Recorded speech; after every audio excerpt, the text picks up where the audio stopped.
Happy holidays, everyone, and I hope you have a wonderful new year coming up, 2021. I'm going to read to you an article that I wrote a few weeks back, and this is something that has been, I think, the most effective con, and it continues to be so. This article is called The False Yet Effective Lie of Lack. We are taught that we are deficient at every level of existence. How is this done? Parents are taught to believe that children are unintelligent, blank slates who need to be trained to become something meaningful. Children are not listened to openly. They are genuine explorers, but their open exploration and creativity is consistently suppressed, streamlined.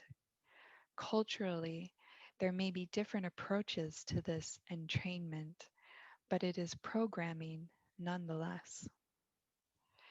Children are led to believe that they need school and to be successful at a specific type of curriculum to be considered intelligent. Any deviant way of thinking or approaching life is shamed and discouraged. Children who cannot easily conform are punished with poor grades, guilt tripped, pushed to conform, and some are even drugged to make them compliant. We obediently follow the orders of the state and people in white coats, taking our children to be vaccinated, drugged, and feed them kid food that we accept is what kids should eat. We treat our elderly the same when they end up in nursing and long term care homes. Suddenly, we decide they must be treated the way we treat children, not as adults who have lived long lives full of experience. We treat animals the same way. We domesticate and train our dogs to be obedient. They are good if they obey, bad if they do not. We do not desire to get to understand and know the dog, to connect with them, to build a bond of mutual respect and trust. No, they are a possession, an inferior species that needs to do as we say. We take control of its life. We neuter or spay the dog to control the population. We feed it artificial food that we simply accept is what dogs should eat. We ourselves obediently take the dog to the vet to get vaccinated, drugged, microchipped for tracking, etc. We raise animals for food in factory farms without batting an eyelash, turning away from evidence of abuse, blocking out the sense that these animals are just like us, and we have deprived them of freedom and life. We raise children in factory schools without batting an eyelash, never questioning what it is they are learning or why, blocking out the sense that these children are beautiful souls like us, and we are depriving them of freedom. Children will still look for ways to become creative, but once they are streamlined, their creativity becomes that of the copycat consumer. They find outlets in fashion, adopting appearances, trying on personalities, testing out what wins them acceptability. It is stunted, twisted expression. They invest in the latest new technology, the latest fashionable shoes or clothing brand, the latest fashionable music, the latest adopted persona. They will adjust their speech, tone, and inflection to match their favorite celebrity. Children will continue to stop looking within themselves because they have been taught to be quiet, listen, obey, do as you're told, conform to this reality. What you intuitively perceive is not good enough. You are deficient. Throughout history, this has been by far the most effective con. Convince a person that they lack something. They can either get it by conforming, or even if they try, they will never get it and therefore will always be inferior. The native populations are always portrayed as being uncivilized and barbaric. Those without Western toilets and plumbing or Western style school systems are deficient and poor, underdeveloped nations. Yet, is any of this true? Let me share with you my experience.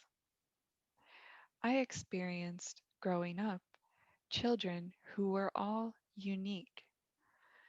They all learned differently, and each one had amazing skills.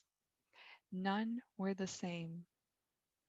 I experienced the sadness of some children ending up thinking they were stupid or would never amount to anything simply because the system we were in told them so. Year after year of the same message. Imagine the effect this has on a child who just wants to live, explore, and be happy. I experienced the intelligence and wisdom of animals who communicate with us all of the time if we would only stop and listen. The best relationship one can have with an animal is that of mutual respect and trust, not dominance and submission. I experienced the intelligence and wisdom of people who were never formally educated and those who dropped out of school because it was far too limiting for them.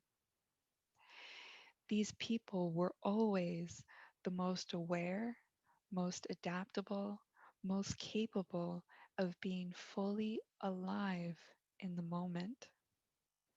They still maintained trust in their own selves and let go of the sense of lack. The best farmers are those not formally educated. The best scientists are those not formally educated. The best healers are those not formally educated. Why? Because they were not forced to conform to one way of thinking. They maintained their freedom, their curiosity, their trust in their own abilities to evolve. What I have discovered is that extra learning simply just adds more colors to the simple understandings that we all have access to. And those extra colors will come to each of us differently. What I also discovered is that the truth is not limited to any one form. If you pay attention, it will come to you through whatever forms are available. Do we need labs to practice science? Do we need churches to pray? Do we need school buildings to learn? Do we need books or peer reviewed research to gain knowledge? And if we don't have these things, are we incapable of science? prayer, learning, and gaining knowledge? No, the con is the belief in lack, the belief that without this or that certain element, we cannot do this or that, and therefore we are inferior, deficient.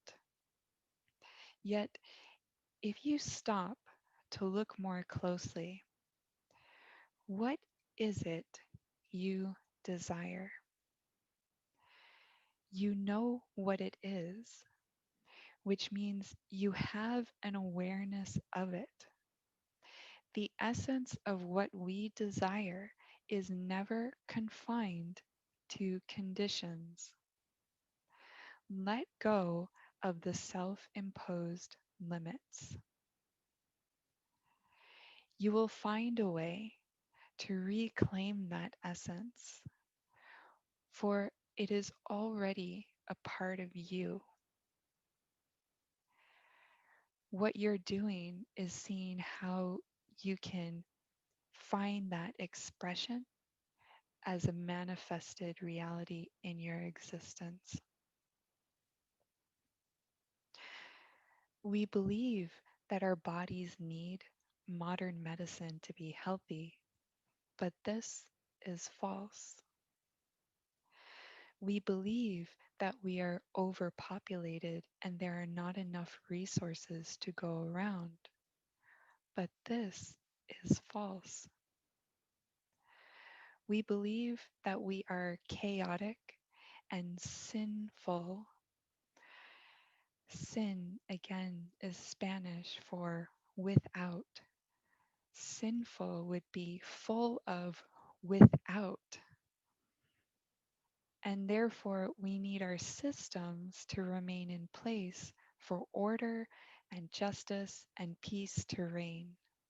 But this concept, this paradigm is false.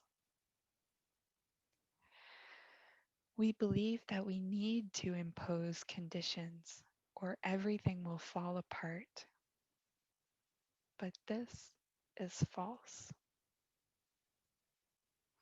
All of this stems from our entrainment to not trust or believe in ourselves.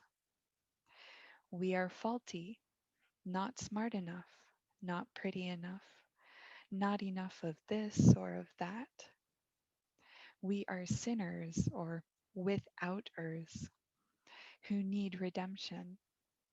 We have no control over ourselves. We are the victims of circumstances. We are sick because we're aging, not because of our lifestyle choices. We are depressed because of everything happening, not because we fostered that feedback system through how we ourselves choose to live. We are insulted because someone said something that offends us, even though the words themselves have no inherent meaning. We are victims, and therefore we lay blame and accuse others for the circumstances we find ourselves in. This is the con. The reality is that we can change everything once we realize that all we need to do is decide to be the change. Once we realize that we have everything we need to thrive in life, that we are creative, adaptable, intelligent, and full of innate wisdom, we reclaim our lives as our own.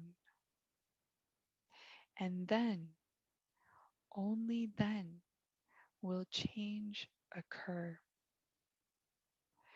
What we each do ourselves, where we are at, with whomever is with us, is how change really happens. Right now, all of our individual power is being carefully built up, redirected into certain pathways, and employed to fulfill the desires of certain individuals you have never met. They are very good at this cultivation and harvesting of the powerful energy of others. All they need to do is weave a web of words that acts like a blindfold over the minds of millions to put them into a daze that blocks their perception of reality. They then use trigger words to activate strong emotional responses. These rising emotions, especially anger and fear, are strong energies that will drive masses of humanity to commit acts they would shudder at if they had their senses about them. They will be swept along for the ride as this energy is carefully cultivated and crescendos and is orchestrated to develop a particular outcome. They will create the ideas of scarcity in resources, threats of overpopulation, of climate change, of emerging superbugs and viral pathogens, and so on and on. Every lie will be couched in truths which make them believable and harder to suss out. They will depend on you not researching yourself, you giving blind faith to experts just because they're called experts. They will depend on you doing what you are told without question and shying away from conflict for fear of being ostracized. See, shying away from conflict, we're really shying away from expressing our authentic selves because we're afraid that if we do that, we will be outed from our group. We will not be accepted.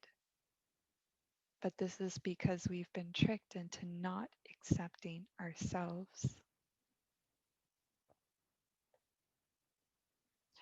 What they know, but you have forgotten, is that you never stand alone, that you are far more capable at healing yourself, that you are the only expert of your life, and that you do not need to fear challenges or death because it is all part of the dance. Remember yourself. Re-alive who you are. Be fearless. Take the chance.